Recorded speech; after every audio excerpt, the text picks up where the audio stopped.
Iyi ni radiyo BBC Gahuzamiryango ivugira i Londres kuri metero 19, 25, 31 na 41. Ivugira ku mirongo ya FM mu karere k'ibiyaga bigari no kuri interineti kuri bbcgahuza.com.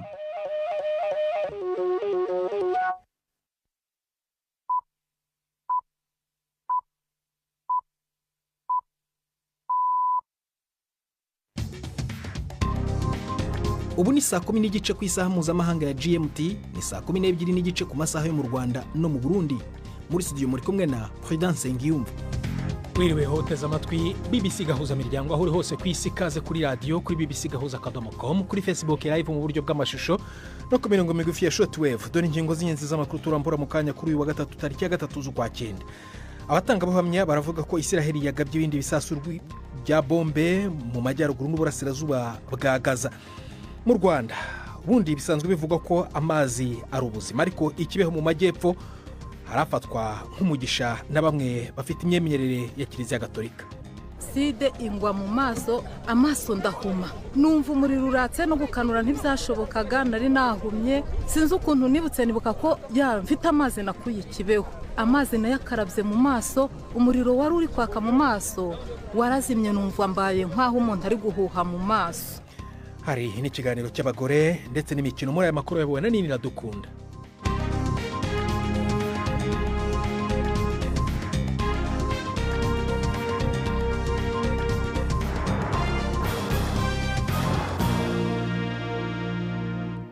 Ibi byose n'ibindi bikubiye muri aya makuru ni mu kanya nyuma ko Jacques Niyitegeka abagezaho incamake yandi y'ingenzi avugwa ku isi.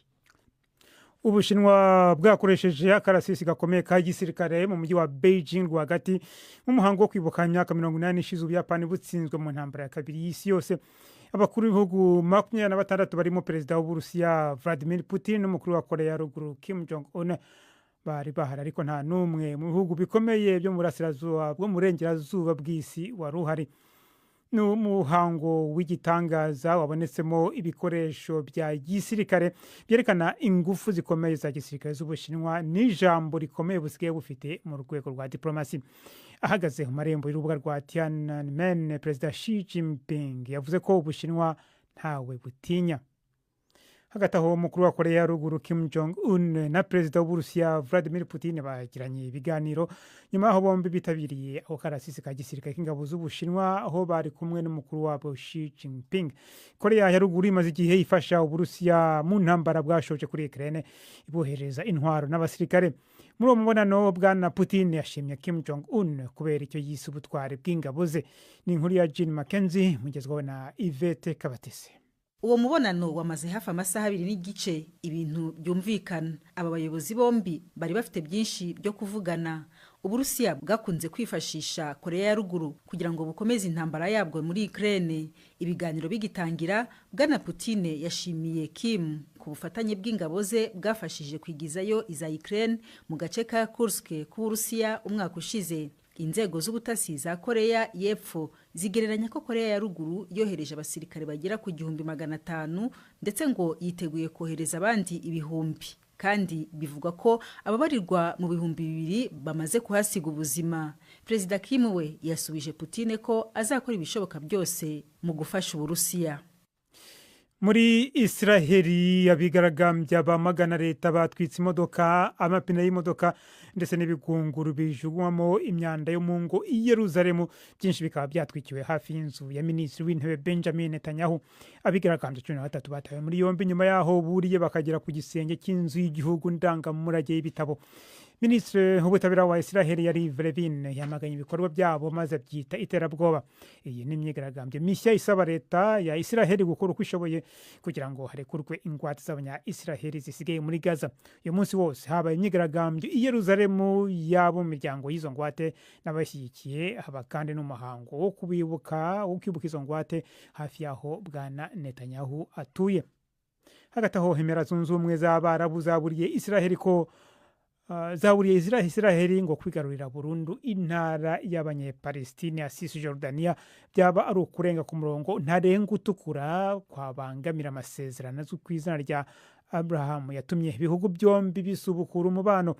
amakuru haturuka mu itangazamakuru ryo muri Israel aravuga ko minisitiri w'intebe Benjamin Netanyahu ateganya kugisha inama abagize leta ye ejo kuwa kane kugira ngo arebe niba ibice bimwe by'intara ya Cisjordania Israel yabitwara. Ni inkuru ya Sebastian Asha mugezweho na Prime Ndikumagenge.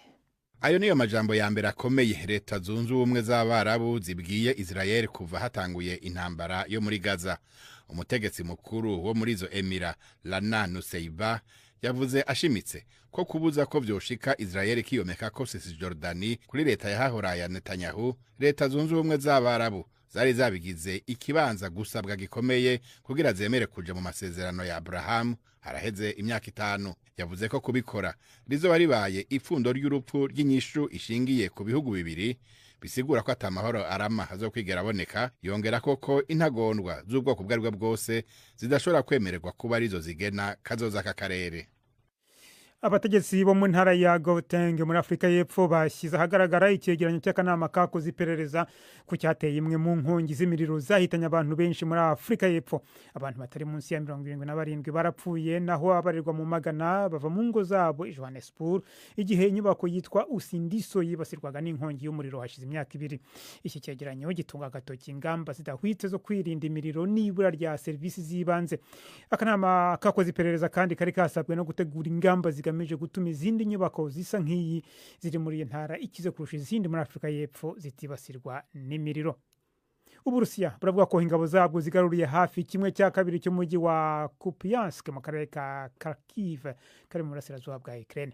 Bwashyize ahagaragara amashusho ya video yafashwe n'utudege twa drone mu duce tunyuranye tw'uwo mujyi yerekana muri buri gace umusirikare ufite ibendera ry'Uburusiya. Ingabo za Ukraine ibyo zabihakanye maze zivuga ko zasubije inyuma ibitero by'Uburusiya muri Kupiansk. Uyu mujyi uri ahantu kamara cyane mu bya gisirikare hafi y'umugezi wa Oskil. Abo mu mushinga wishinze gukurikirana uko intambara yo muri Ukraine igenda baravuga ko Uburusiya bumaze igihe bugerageza kuzunguruka uyu mujyi buturutse mu majyaruguru. Urakoze Jacques Nitegeka kuri amakuru ya BBC.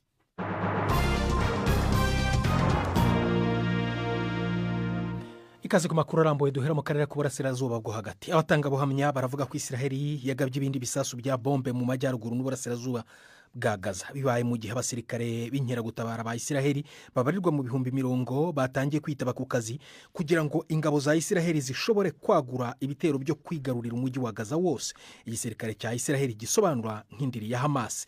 Inkuru ya Yolande Nere murayumva mu ijwi rya Nini Radukunda. Habonetse amashusho ya video yerekana umuriro waka nyuma y'aho abatuye muri utwo duce bavuze ko utudege twa drones tw'intambara twa Israel twasose ibisasu biturika. Umuriro uraka i Sheikh Radwan mu majyaruguru y'umujyi wa Gaza. Ishami rya ONU rishinzwe uburenganzira bw'ikiremwa muntu rivuga ko mu byumweru 2 bishize abandi bantu barenga 76,000 bavuye mu byabo hirya no hino muri uwo mujyi mu duce tuvugwamo inzara. Benshi bahunga berekeza mu turere dukora ku nyanja, ubu twuzuye abantu benshi cyane. 1/3 cy'abatuye umujyi wa Gaza nibo bonyine berekeje mu majyepfo ya Gaza nk'uko igisirikare cya Israel cyari cyabategetse.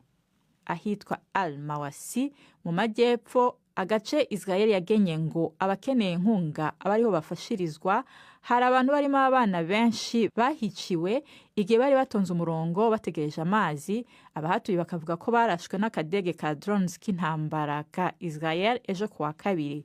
Bamwe mu ngabo z'inkeragutabara za Israel barimo kwanga kujya ku rugamba maze bagashinja Minisitiri w'Intebe Benjamin Netanyahu gukomeza intambara kubera impamvu za politike aho kumvikana na Hamas kugira ingwate zirekugwe. Bivugwa ko amazi ari ubuzima, ariko ikibeho mu majyepfo y'u Rwanda harafatwa nk'umugisha. N'amazi bivugwa n'abafite ukwemera gushingiye ku idini Gatolika ko yatanzwe na Bikira Mariya igihe yabonekeraga abakobwa 3 mu myaka ya za 80. Bivugwa ko muri ayo mabonekerwa Bikira Mariya yatanze amazi muri ako gace katayagiraga binyuze mu masoko 3 yaje kuhavumburwa. Bamwe mu bahakorera ingendo rero ziyobokamana bavuga ko ayo mazi abafasha gukira zimwe mu ndwara. Cyakora Minisiteri y'Ubuzima y'u Rwanda igasaba abantu kugana amavuriro aho kwizera ibitangaza.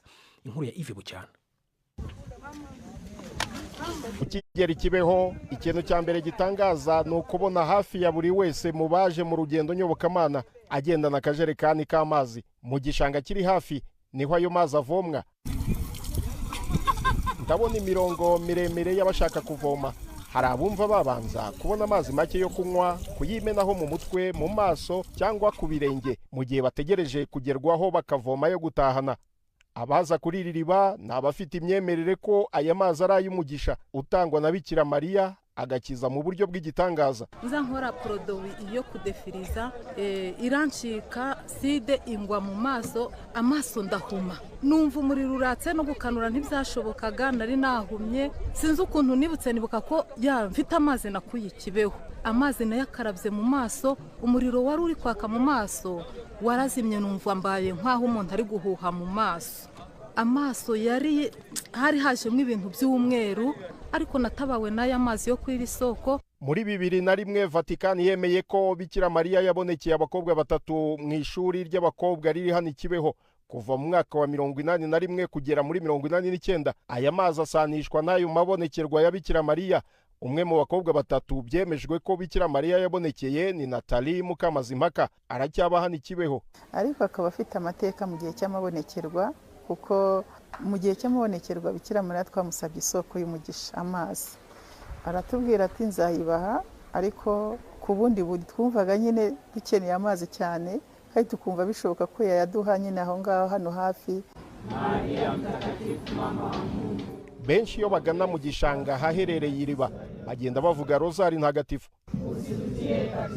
Uretse abo mu Rwanda n'abaturuka mu bihugu byo hanze, hari abifuza gutwara kuri aya mazi. Yolanda Masolwa ashinzwe ingendo nyobokamana z'abava muri Tanzania. Ubu nibwo buhamya bwe. Kuna kijana nilimpata toka jimbo la Geita. Hari umusore mu ntara ya Geita wari ufite kanseri y'ukuguru, gusa n'umuprotestanti ntabwo ari umugatolika. Twaramuzanye hano Kibeho, turamubwira duti amasengesho yacu no gusaba, kuko we ni mama w'Imana yumva ibibazo by'abantu bose ku isi. Tumuzana hano kwiriba, turamubwira duti saba Bikira Mariya agukiza ukuguru kandi ubikore ukumenaho amazi. Bigenje gutyo, nyuma twara n'andi mazi mu icupa. Nyuma y'igihe gito uwo musore yarakize ameze neza, aba i Geita. Kidonda kilipona kabisa na yuko Geita. Leta yasuzumye ubuziranenge bw'aya mazi, ihashyira amavomero agezweho, inemera ko akoreshwa n'abaturage. Nyuma y'igihe hano hatahuwe amasoko 3. Nubwo hari ubuhamya bwo gukira indwara kubera aya mazi yitwa y'umugisha, ariko ni ku myemerere ya bamwe, siko bose babyemera. Minisiteri y'Ubuzima y'u Rwanda ishishikariza abantu kwisuzumisha indwara no kugana abaganga ngo bavurwe aho kwiringira ibitangaza. Yves Bucyana, BBC Gahuzamiryango, Kibeho.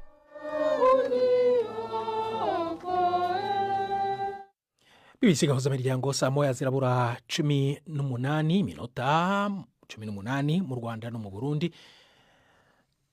Urayumva kandi no kuri bbcgahuza.com. Mukanya turagaruka n'akaruko n'amakuru akomeje, nyuma akaruko gato cyane. Ibiganiro bya BBC Gahuzamiryango mukunda nk'amakuru, imvo n'imvano, urunana, ikiganiro cy'abagore cyangwa abaza muganga, ubu biraboneka kuri podcast. Jya kuri bbcgahuza.com maze ushake ahari podcast. Amakuru yose y'uko podcast ikora n'uko wayishyira muri telefone yawe, byose urabihasanga. Tunyarukira Igitega ku nkuru ya Diane Ndayishimiye, umubyeyi w'abana 4, n'umwe mu bakenyezi biyemeje kujya mu mirimo yamye ifatwa nk'umuziro ku gitsina gore. Atwara imodoka nka taxi mu ngendo ndende, kandi yemeza ko bimutungiye umuryango, ariko ngo ntibyari byoroshye kandi biracyarimo ibibazo. Inkuru ya Miss Karihungu, Igitega mu Burundi. Aha naho bita ku masanganzira, ku gituro c'imiduga yunguruza abantu ibakura ku mugwa mukuru wa politike Igitega ibajana mu burere butandukanye bw'u Burundi. Ubwo ruyogoyogo rw'abashoferi bariko bagwanira abakiriya, mu kubaresha baraheba bakabatwaza n'imizigo. Imwe mu miduga ihije gushikana abakiriya igendeshwa n'umukenyezi, umwe mu nkehwa z'abagore bakora umwuga wo kunguruza abantu n'ibintu mu Burundi. Nitwa Ndayishimiye Diane, nkaba ndi umushoferi kuri Ngozi Gitega. nkaba ndi umumama w'abana 4 mfite imyaka 35. Diane Ndayishimiye avuga ko agitangura uwo mwuga mu kibano batavyakira neza, ariko inyuma y'imyaka hafi 6 awukora ibintu vyarahindutse.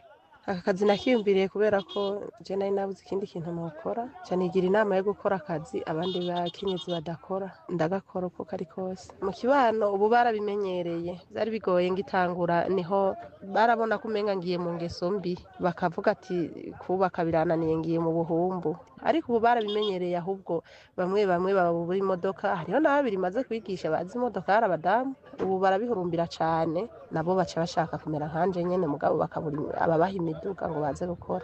Abashoferi b'abagabo bakorera kuri iki gituro gikuru cyo mu gisagara ca Gitega bavuga ko bakibona Diane bibaza ko atazashobora gukora aka kazi kubera ari umugore, ariko ubu baramushingira intahe.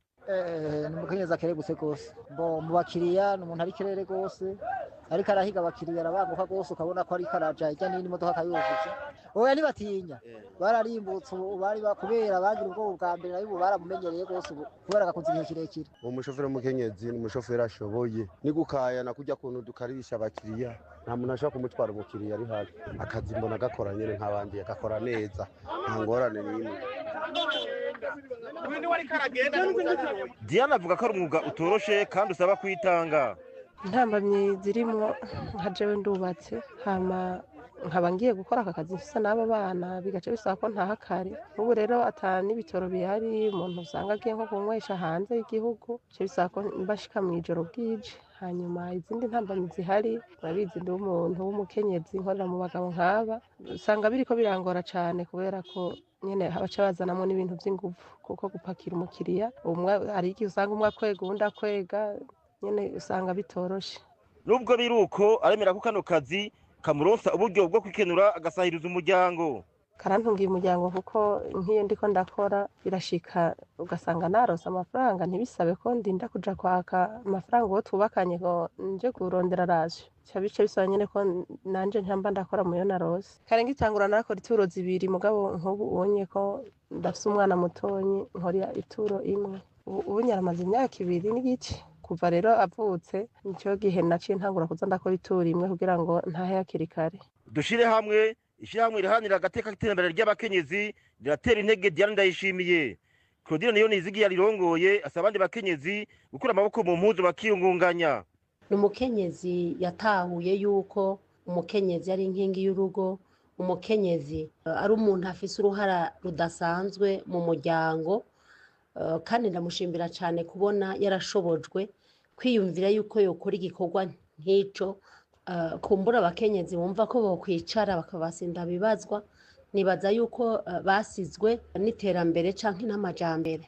Ubu uko tubibona hari ubukene, amafaranga jewe sinzi ko mbona nabi, umenga aragoye, mbega jeho amariki, umuntu agura iki, akoresha iki muri ubu buzima bugoye.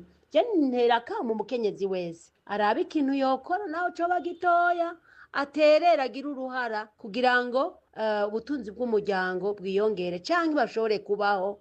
Uko iminsi igenda niko bigenda bimenyerwa buke buke mu Burundi ko abagore bashobora gukora neza umwuga canke imyuga kera yafatwa nk'iy'abagabo. Amisi Karihungu, Igitega. Urakoze Amisi Karihungu. Tuve Igitega tugiye i Kigali na Yves Bucyana mu mikino. Imikino kuri BBC gahuza miryango. Mwireho neza mwese bakunzi b'imikino kuri BBC. Reka mpere mu mikino y'amajonjora y'igikombe cy'isi ku mugabane wa Afurika. Ikipe y'u Rwanda Amavubi iri muri Nigeria, aho kuwa gatandatu izahura na Super Eagles mu itsinda rya gatatu. Naho muri iryo tsinda kandi kuwa gatanu Afurika y'Epfo izakina na Lesotho.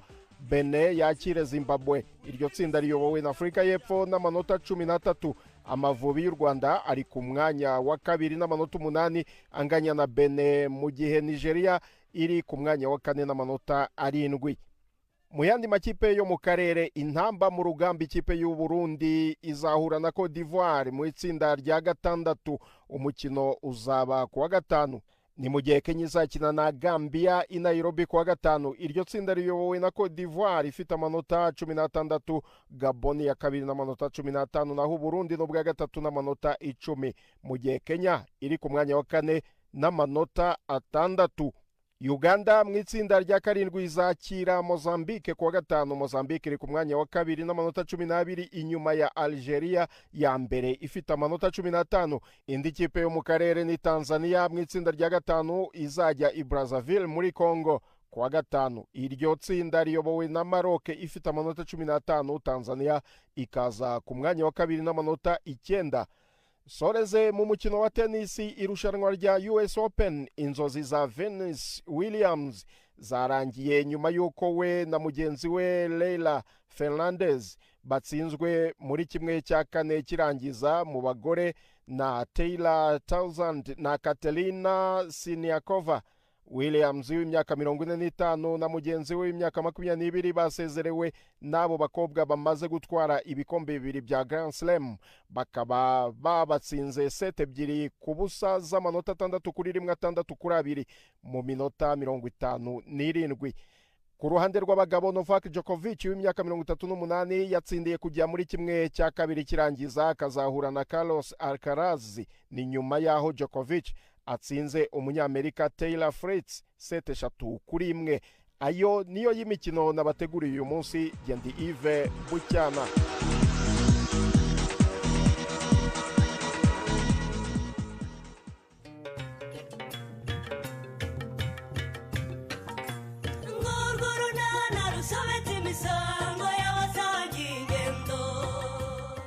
Mu kiganiro runana cyo kuri wa kane twabateguriye Pascal Karame. Abana bameze bate? Bameze neza. Pascal, ndakumva muga. hari amakuru nkuzaniye ariko wihangane si meza. Ngo ni 12:45 kuri BBC.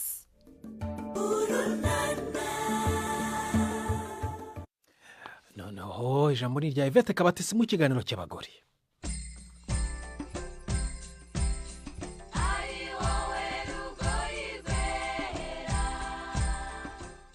Umubare w'abagore n'abakobwa bakora ubugeni bwo gushushanya ngo uracyari muke ugereranije na bagenzi babo b'abagabo.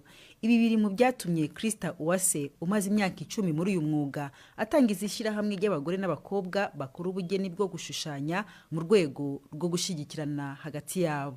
Igitekerezo cyaturutse mu buryo ibihangano by'abakobwa bigaragara.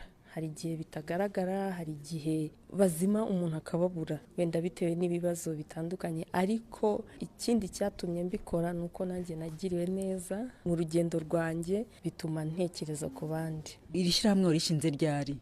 Twatangiye muri 2020 muri kiriya gihe cy'icyorezo, kuko naho twahuye n'ingorane. Icyorezo cyatumye ibikorwa byacu bitagaragara, bitamenyekana, naho byari biri ugasanga nta mbaraga zirimo. Ndavuga nti se wabifata tukabishyira ku mbuga nkoranyambaga tukareba niba ari cyo bitanga, kandi koko byaje gutuma tugaragara, tumenyekana, n'abantu batugana, n'amahirwe atangira kuza gutyo.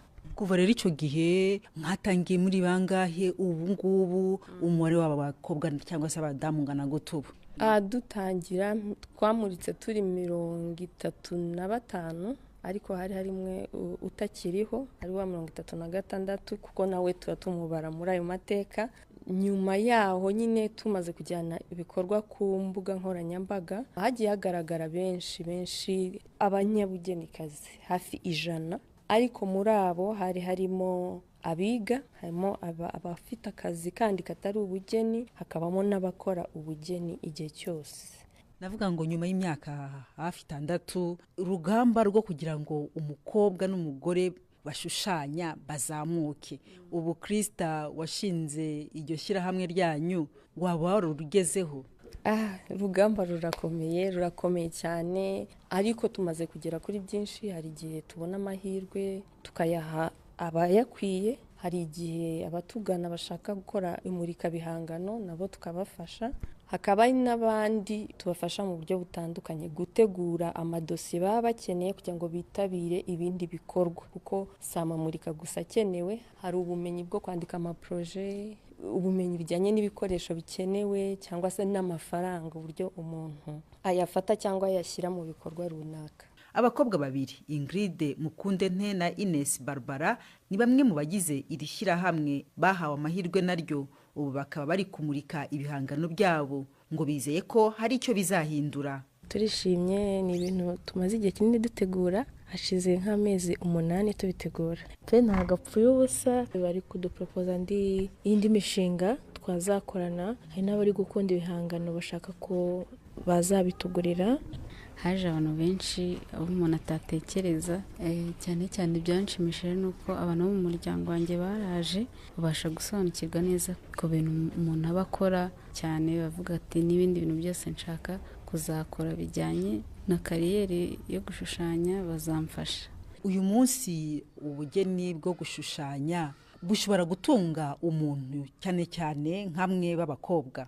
Oya, ntago birageraho navuga ngo nibyo bintunze nkanjye, kuko ibintu nkunda gushushanya cyane ntago abanyarwanda baba babyumva ko ni ibintu bijimije, ko abanyarwanda bakunda ibintu bigaragara, niba ari umuntu akaba ari umuntu, niba ari ibyatsi akaba ari ibyatsi. Rero ugasanga ntago ngira audience nini y'abanyarwanda. Rero urumva nagize iyo mbogamizi, njya gushaka kandi kazi ariko ngeraho birananira. Byarangiye nongeye kugaruka kwishushanyiriza. Inzitizi nuko harimo bamwe bakitinya, hari nabo haba amahirwe ntibayamenye, hari amakuru aza akaba yajya nko muri mpamagarira amwe namwe cyangwa ahantu runaka ntagere ku bantu bose ntibabe bayamenya. Indi nzitizi ya kabiri buriya ntabwo bakunda kwizera ko natwe twashushanya. Ushobora no gukora ibintu byiza ariko ntabwo ntiyumve ko ari wowe wabikoze, ahubwo ati wabishushanyishije. Ko muri sosiyete ntabwo baratwakira cyane, ugasanga nabyo ni inzitizi iyo ngiyo ikomeye dufite. Inzitizi nk'izo zituma hari bamwe mu bakobwa n'abagore bakora ubugeni bwo gushushanya bacika intege bakabivamo, ariko Krista Uwase washinze ishyirahamwe ryabo arabashishikariza kwihangana no gutegereza, gutuza, kuko ubugeni ahantu buturuka ni ahantu haba hakomeye kandi bisaba ko mu mutwe umuntu aba atuje, mbese ukabanza ukiyakira, kuko hari n'igihe habaho ikintu cyo gushaka kwirukanka n'abandi barimo kwirukanka ugasanga si cyo gihe cyawe, kaba ngombwa rero kugenda gahoro. Dusoza, nkamwe muri mu bugeni b'abakobwa n'abagore, ni nk'ubuhe butumwa mwaha abantu? Bwa mbere ni guha agaciro ubugeni, kuko ubugeni ni umuco. Ikindi no kubaha imirimo iyo ari yo yose y'abagore cyangwa abakobwa. Ikindi nifuza ko ubugeni bwajya mu mashuri atandukanye, kuko biri mu bintu byubaka igihugu, ibintu bituma abantu bahanga udushya, mbese impinduka zituma dutera imbere. Rero ndasaba abantu ibyo bintu kubitekerezaho, n'abayobozi bacu kubishyiramo imbaraga cyane, mbese gukundisha abantu impano z'abanyarwanda. Aba bari abakobwa bakora ubugeni bwo gushushanya twaganiraga, ni naha rero dusoreje. Muramuke neza. Urakoze Yvette Kabatesi nabo bakenyezi cyangwa abagore mwaganiraga, ni namwe muri kudusoreza ibiganiro byacu, ariko Jacques Nitegeka agarutse muri studio ku makuru agezweho ku isi. Ubushinwa bwakoresheje akarasisi gakomeye ka gisirikare mu mujyi wa Beijing rwagati mu muhango wo kwibuka imyaka 80 ishize Ubuyapani butsinzwe mu ntambara ya kabiri y'isi yose. Abakuru b'ibihugu 26 barimo perezida w'Uburusiya Vladimir Putin n'umukuru wa Korea ya ruguru Kim Jong-un bari bahari, ariko nta n'umwe wo mu bihugu bikomeye byo mu burengerazuba bw'isi wa ruhari. Hagati aho umukuru wa Korea ya ruguru Kim Jong-un na perezida w'Uburusiya Vladimir Putin bagiranye ibiganiro, nyuma yaho nyine bombi bitabiriye aho karasisi ka gisirikare k'ingabo z'Uburusiya. Muri Israheli habigaragambya bamagana leta batwitse imodoka, amapine y'imodoka ndetse n'ibigunguru bijugwamo imyanda yo mu ngo i Yerusalemu, byinshi bikaba byatwikiwe hafi y'inzu ya minisitiri w'intebe Benjamin Netanyahu. Abigaragambya 13 batawe muri yombi nyuma yaho buriye bakagera ku gisenge cy'inzu y'igihugu ndangamurage y'ibitabo. Emira Zunze Ubumwe z'Abarabu zo zaburiye Israheli ko kwigarurira burundu intara y'Abanyapalestina ya Cisjordania byaba ari ukurenga ku murongo ntarenga utukura kwabangamira amasezerano azwi ku izina rya Abraham yatumye ibihugu byombi bisubukura umubano. Amakuru aturuka mu itangazamakuru yo muri Israheli aravuga ko minisitiri w'intebe Benjamin Netanyahu ateganya kugisha inama abagize leta ye ejo kuwa kane kugira ngo arebe niba ibice bimwe by'intara ya Cisjordania Israheli yabitwara. urakoze Jacques Nitegeka. ni nahangaha turangirije ibiganiro byacu byo kuri uyu wa gatatu. utabashije kubyumva wajya kuri bbcgahuza.com. byari biwe na nini nadukunda, twafashijwe na Susan Lennon ku buhanga bw'ibyuma. agenda kuri Danse Nyumva wakoze guhita mu BBC Gahuza Miryango. urarahajyana na hejo ku masaha musanzwe mudukurikiraniraho.